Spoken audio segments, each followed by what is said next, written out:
Perspektif dengan Andre Vincent Wenas. Kali ini catatan dari Bapak Dr. Haidar Alwi tentang kenaikan harga BBM yang akan tergerus dengan inflasi. Begini, sahabat, negara Indonesia membeli minyak dengan menggunakan dolar. Menurut data yang ada bahwa harga minyak mentah atau West Texas Intermediate WTI merosot tajam menyentuh di angka 77,75 dolar per barel. Ini data 26 September kemarin.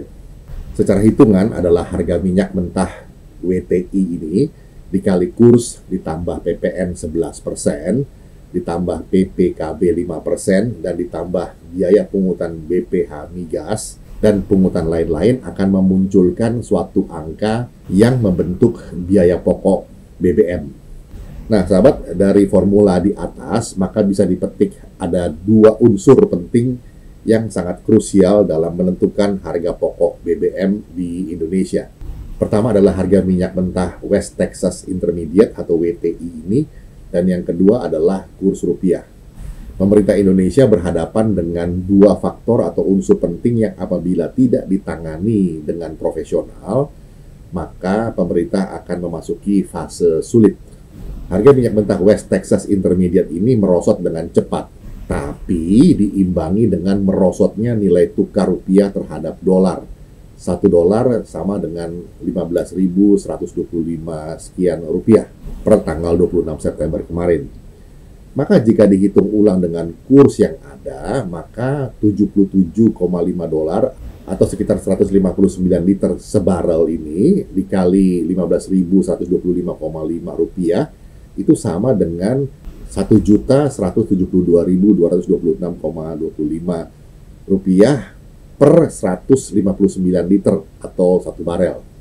Jika ditambah PPN 11% atau 128.944,88,75 rupiah dan biaya pungutan PPKB 5%, 58.611,3125, maka per barel sudah mencapai di titik 1.359.782,45 rupiah.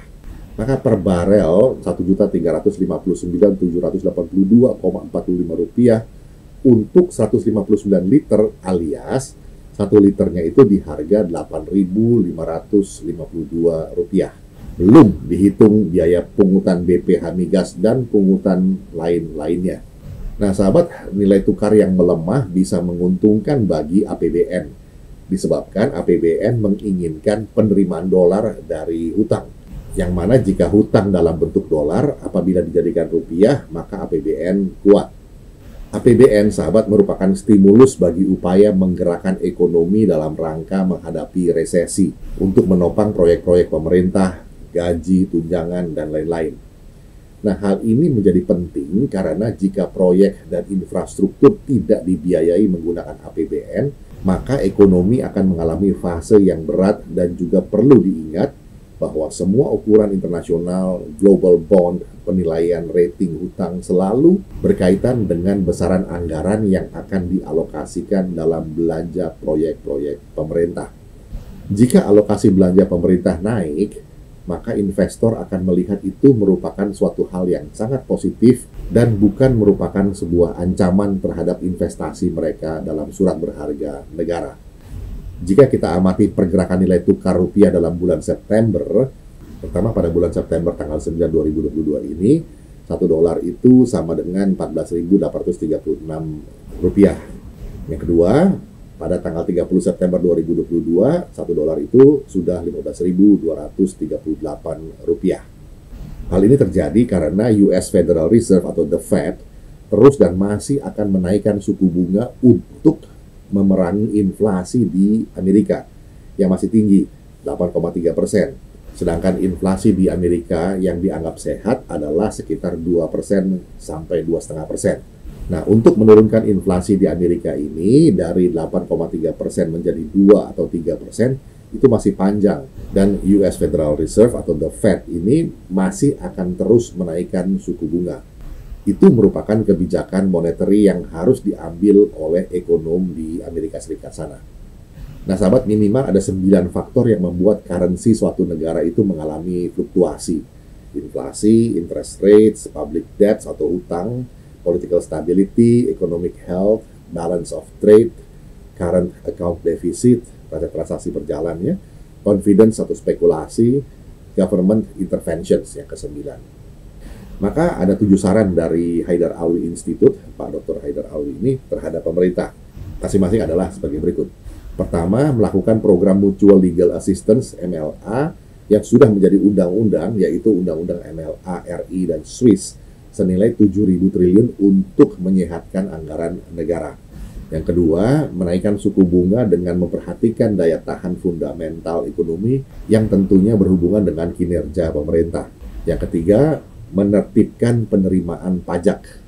Keempat, pemerintah harus segera mengambil tindakan untuk menjaga currency tetap stabil dan penerimaan APBN yang meningkat.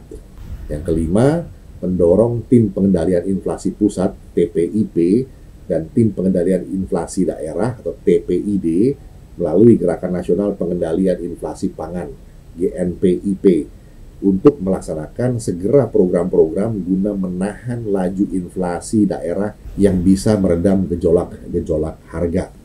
Yang keenam, lebih menekankan melakukan pentingnya hilirisasi tambang di dalam negeri yang akan memberikan nilai tambah yang jauh lebih besar mengingat Indonesia mempunyai harta karun seperti batu bara, nikel, logam tanah jarang atau rare earth, timah, bauksit, dan lain-lain. Yang ketujuh, menjaga stabilitas politik tentunya. Nah, demikian sahabat usulan singkat sebagai sumbang saran dari Haidar Alwi Institute buat pemangku jabatan.